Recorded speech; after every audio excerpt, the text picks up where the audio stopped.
सास बहू का झगड़ा। अनामिका की सास पुष्पा अपनी बहू को कुछ खास पसंद नहीं करती थी और इसीलिए दोनों सास बहू में आए दिन झगड़ा होता रहता था। सास बहू के झगड़े के चक्कर में अनामिका के पति मोहित की जिंदगी मुश्किल में पड़ गई थी। बेचारा बार बार माँ और बीवी के झगड़े को सुलझाता ही रहता था, लेकिन दोनों समझने का नाम नहीं लेती थी। वैसे तो सब कुछ ठीक ठाक चल रहा था, लेकिन एक दिन अनामिका और पुष्पा के अंदर जोरदार झगड़ा हुआ और बात कुछ इस तरह थी। बहू, मैंने तुम्हें कल अपनी एक साड़ी धोने के लिए दी थी। हाँ मम्मी जी, वो साड़ी धोकर मैंने आपकी अलमारी में रख दी है। उसी की बात कर रही हूँ मैं। जरा देख तो, इस साड़ी को देखकर किसी भी तरह से लगता है ये धुली हुई है। अरे मम्मी जी, मैंने आपकी साड़ी वॉशिंग मशीन में अच्छे से धोकर सुखाकर आपकी अलमारी में तह बनाकर रखी थी।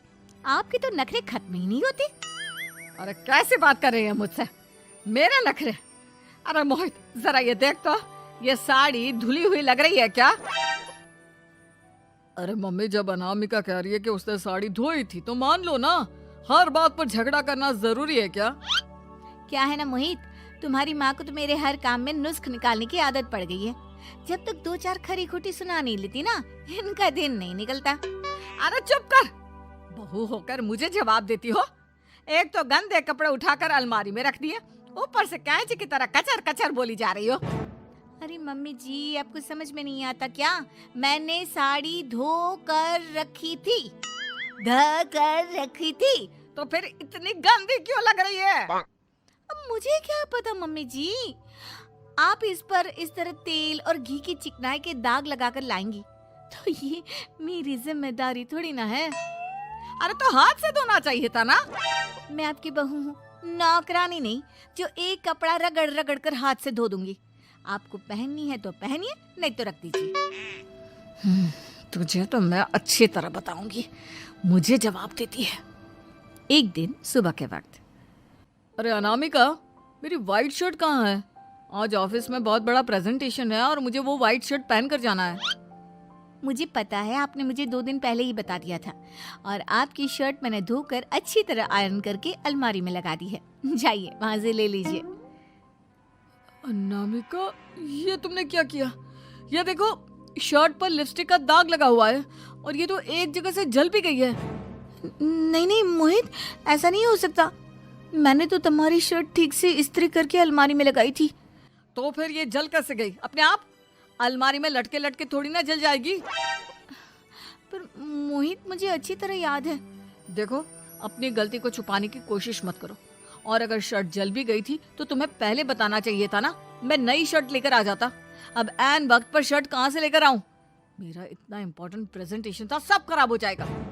अरे बेटा, क्यों परेशान होता है? ये देख, मैंने तेरे लिए पहले से ही एक नई व्हाइट शर्ट ला कर रखी है। लेकिन मम्मी, आप मेरे लिए व्हाइट शर्ट क्यों लेकर आई? अरे मुझे पता था तेरा प्रेजेंटेशन होने वाला है और अपनी इस बहू पर तो मुझे बिल्कुल भी भरोसा नहीं। क्या पता मेरी साड़ी की तरह तेरी शर्ट भी गंदी करके रख देती। और देख, वही हुआ ना। बेटा, सारी टेंशन छोड़ और ये नई शर्ट पहन कर जा। थैंक यू मम्मी, आज तो आपने बचा लिया मुझे। कुछ दिनों के बाद, अरे अनामिका, जानती हो, ऑफिस में मेरा जो दोस्त है ना अमर, आज उसका बर्थडे है और उसे तुम्हारे हाथ का चॉकलेट केक बहुत पसंद है। थोड़ा सा बनाकर टिफिन में रख दो ना प्लीज। हाँ हाँ, क्यों नहीं, मैं बहुत अच्छा केक बनाकर आपके दोस्त के लिए रख दूंगी। तुम्हारे हाथ का खाना खाकर तो वैसे ही मेरे ऑफिस के सारे लोग इतनी तारीफ करते हैं, क्या बताऊं। प्लीज एक अच्छा सा केक और बना दो, मेरी तो ऑफिस में शान बढ़ जाएगी। अनामिका केक बनाने के लिए रख देती है। पुष्पा चुपचाप जाकर उस पे ढेर सारा नमक डाल देती है। देख अमर, तेरी भाभी ने तेरे लिए चॉकलेट केक बनाकर भेजा है, तुझे बहुत पसंद है ना? यार, तू बहुत किस्मत वाला है, भाभी इतना अच्छा खाना बनाती है और साथ में केक भी। वैसे भाभी को थैंक यू बोलना। थैंक यू बाद में, पहले तो ये केक खा कर देख। बहुत मेहनत से बनाया है अनामिका ने। अरे यार, इस केक में तो बहुत सारा नमक है। लगता है भाभी ने शक्कर की जगह खूब सारा नमक डाल दिया है। अरे मोहित, तू तो अपनी बीवी की कुकिंग की बहुत तारीफ करता फिरता है। जरा पूछना अपनी बीवी से, केक में नमक कब से डलने लग गया। क्या यार, तुझे भी मेरा ही जन्मदिन मिला था बिगाड़ने के लिए। केक नहीं लाना था तो मत लाता, कम से कम मुझे इस तरह नमक वाला केक तो नहीं खिलाता। अरे नहीं यार, अनामिका ऐसा नहीं कर सकती, जरूर कुछ गड़बड़ हुई होगी। घर जाने के बाद अनामिका, अगर तुम्हारा केक बनाने का मन नहीं था तो ना बनाती, लेकिन मेरी बेइज्जती करवाने की क्या जरूरत थी? अरे आपकी बेइज्जती, ये आप क्या कह रहे हैं? मैंने तो सुबह आपको इतने अच्छे तरीके से केक बना कर दिया था। हाँ, लेकिन उसमें इतना सारा नमक डाल दिया था कि आज ऑफिस में मेरा अच्छा खासा मजाक बना है। मेरे सारे दोस्त हंस रहे थे मुझ पर। अरे बेटा, मैंने तो तुझे पहले ही समझाने की कोशिश की थी। एक नंबर की गैर जिम्मेदार है ये लड़की, कोई काम ठीक से नहीं करती। उस दिन भी गंदी साड़ी रख दी थी मेरी अलमारी में और झूठ बोल रही थी। कुछ दिनों के बाद अनामिका देखो, मैंने अपना लैपटॉप चार्जिंग पर लगाया है, उसे अच्छी तरह चार्ज होने देना। मेरी एक अर्जेंट मीटिंग है, प्लीज बीच में से हटाना मत। हाँ हाँ ठीक है, मैं नहीं हटाऊंगी।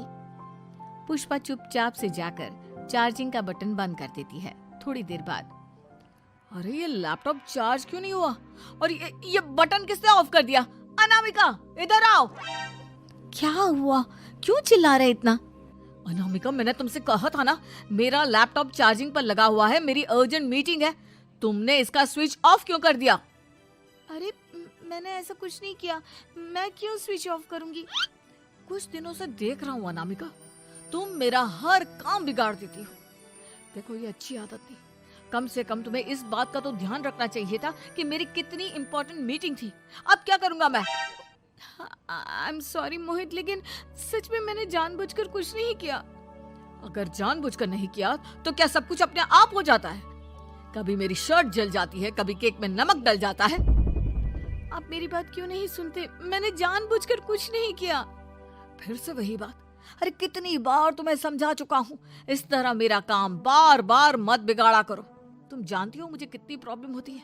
ऑफिस में तो पहले ही बेइज्जती करा चुकी हो, और अब ये मीटिंग, ये भी मेरे हाथ से निकल गई। अनामिका की समझ में कुछ नहीं आता कि आखिर उसके साथ ये सब क्या हो रहा था और क्यों हो रहा था। फिर कुछ दिनों के बाद मोहित अपने ऑफिस से कुछ फाइल लेकर घर आता है। अनामिका, ये कुछ फाइलें हैं, इन्हें संभाल कर रख दो, और प्लीज इस बार ध्यान से, कोई गड़बड़ी नहीं होनी चाहिए। नहीं मोहित, कोई गड़बड़ी नहीं होगी। मैं सारी फाइल्स अलमारी में लॉक करके रखूंगी और चाबी अपने पास रखूंगी। अनामिका, जरा अलमारी की चाबी तो देना। क्यों मम्मी जी, आपको क्या काम है? उसमें मोहित की जरूरी फाइल रखी है और मैं नहीं चाहती कि इस बार कोई भी गड़बड़ हो। पता नहीं कुछ दिनों से हर काम खराब हो जाता है। अरे मुझे उसमें से पैसे निकालने हैं और उसके बाद ले लेना अपनी चाबी। मैं खा नहीं जाऊंगी तुम्हारे पति की फाइल। अनामिका को अपनी सास पर शक होता है। चाबी देने के बाद वो चुपचाप छुपकर अपनी सास की हरकत देखती है। ये फाइलें उठाकर डस्टबिन में डाल देती हूँ, फिर देखना कैसे मोहित इसकी खबर लेगा। इस बार तो छोड़ेगा नहीं इसे। वैसे भी पहले मैंने जो कुछ भी किया है उसकी वजह से अच्छी खासी डांट पड़ी है, मजा आ जाएगा। अच्छा तो ये बात है, सारा काम मम्मी जी बिगाड़ देती हैं, वो भी इसलिए क्योंकि मेरा उनसे झगड़ा हो गया है। सास के जाने के बाद अनामिका मोहित को बुलाकर लाती है। क्या हुआ अनामिका, क्या दिखाना है? ये देखिए, आपकी फाइल डस्टबिन में पड़ी हुई है। इसीलिए तो कहा था संभाल कर रखना, और तुमने उठाकर ये फाइल डस्टबिन में डाल दी। मैंने नहीं, तुम्हारी मम्मी ने डाली है, मुझसे बदला लेने के लिए, ताकि तुम मुझे डांटो। और अगर मैंने डाली होती तो मैं तुम्हें दिखाने के लिए बुलाकर तो नहीं लाती ना। सही कह रही हो, मैं अभी मम्मी से जाकर बात करता हूँ।